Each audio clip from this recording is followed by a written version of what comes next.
What do you think about the subject of conference that our cities, modern cities in Switzerland and in Poland, should develop themselves all the time to have new options, for example, to get new people to the cities and to give them the way of living that is quite a good living, not a living that leaves some problems, that the problems develop.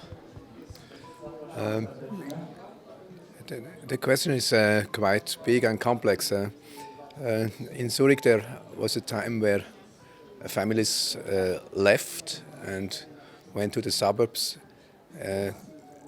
because they thought it's no longer possible to grow up kids in the city because they are too noisy, too much traffic, too dangerous, and so they went out and started to live in the suburbs in single family houses, and with that the city tried to get back the people to the city, and that means the city had to improve the city. So it's not only that a lot of new apartments have been built big enough to house families, but also the traffic system has been improved, public traffic has been improved, childcare institutions have been improved, and the public space has had to be improved. So Zurich used to be a very grey city 20, 30 years ago, and now it's a much greener city where public transportation, but also the possibilities to get to work or not by car but by bike or by foot is much better than before. I think we have to work on that. It's struggling, but we have to work on that in every city. Do you think that it's all about infrastructure, about buses, about cars, or is it also about the buildings? Because in Poland, in Warsaw, for example, there is a situation that there are many historical buildings and you just can't move them, you can't develop them, you can't destroy them and build something new. So is it possible to talk about the development of a city in a city where there is much history and everything is combined with each other? Compared to Warsaw, I think in Zurich there are even more historic buildings, and there's really the question of renewal. In the last decades, a lot of the cooperatives who own a lot of the residential in Zurich, they started to replace their old settlements by newer ones.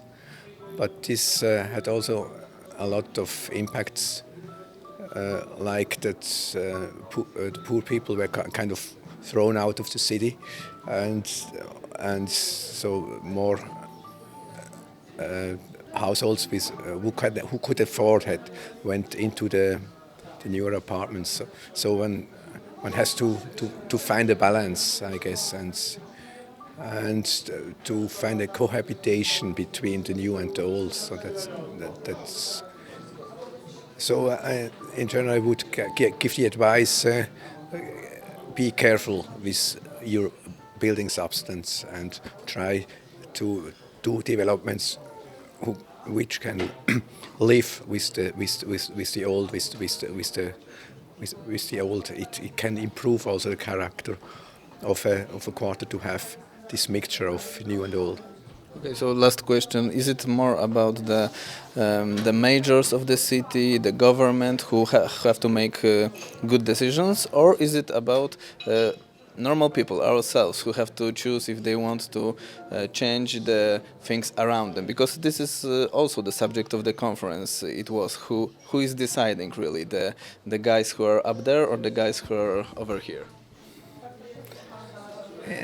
It certainly has to do with the city authorities and how open-minded are the people from the administrations of a city.